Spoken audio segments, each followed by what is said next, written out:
अस्सलाम वालेकुम guys, I hope you will be fine. तो गाइस, आज की इस वीडियो में मैंने आपसे चाइना और ताइवान के बारे में बात करनी थी। बेसिकली चाइना और ताइवान जो है वो एक अलग-अलग कंट्री के तौर पे जाने जाते हैं।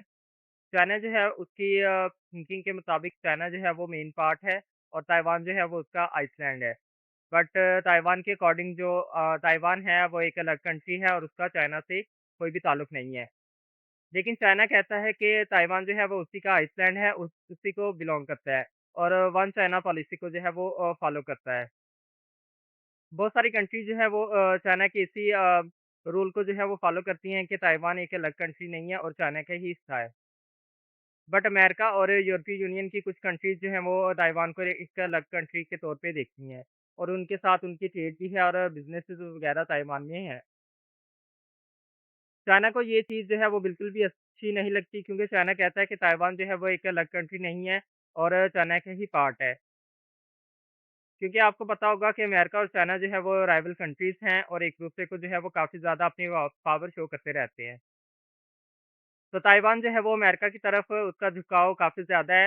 अमेरिका के साथ उनकी ट्रेड भी काफ़ी अच्छी है और अमेरिका जो है वो पुलिस सपोर्ट ताइवान को प्रोवाइड करता है, ताकि ताइवान जो है वो चाइना के मुकाबले में खड़ा हो सके और उनको जो है वो ज़रूरी इन्फॉर्मेशन ताइवान प्रोवाइड करता रहे।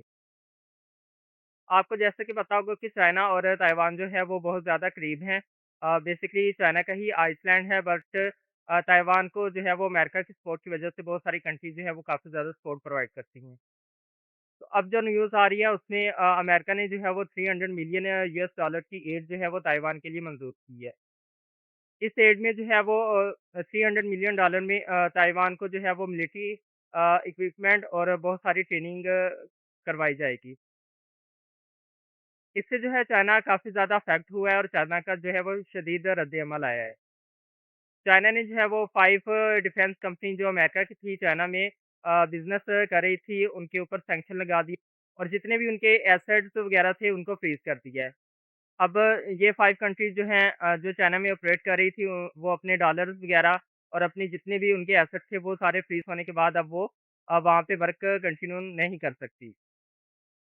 इससे पहले जो है वो अमेरिका सैंक्शन लगाता था डिफरेंट कंट्रीज़ के ऊपर डिफरेंट कंपनीज़ के ऊपर बट जैसे-जैसे चाइना जो है वो पावर में आता चला जा रहा है, तो चाइना ने भी अब सैंक्शन लगाना स्टार्ट कर दी है।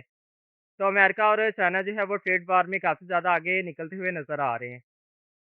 तो अमेरिका ने इसलिए जो है वो ताइवान को पुलिस सपोर्ट प्रोवाइड करना स्टार्ट की है, क्योंकि इससे पहले जो है वो 2024 में ताइवान में इलेक्शन होने वाले हैं और चाइना जो है वो काफ़ी ज़्यादा इनके ऊपर इलेक्शन के ऊपर जो है असरअंदाज़ होने की ट्राई कर रहा है।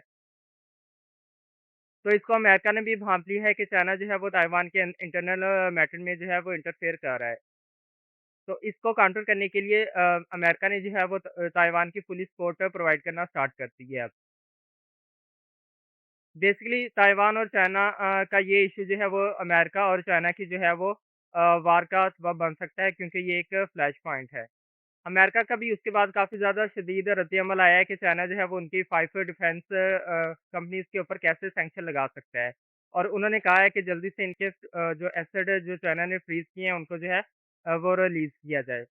चाइना ने इसको जो है वो अपनी सॉवरेनिटी और इंटरनल मैटर के ऊपर जो है वो इंटरफेरेंस करार दी है। बेसिकली चाइना का जो है वो इसके बाद रद्द-ए-अमल आया है कि ताइवान जो है वो चाइना का ही पार्ट है और ताइवान जो है वो अमेरिका के साथ किस तरह मिलिट्री डील कर सकता है। चाइना जो है वो ताइवान के ऊपर काफ़ी दफ़ा जो है वो उनकी एयर स्पेस की वायलेशन कर चुका है।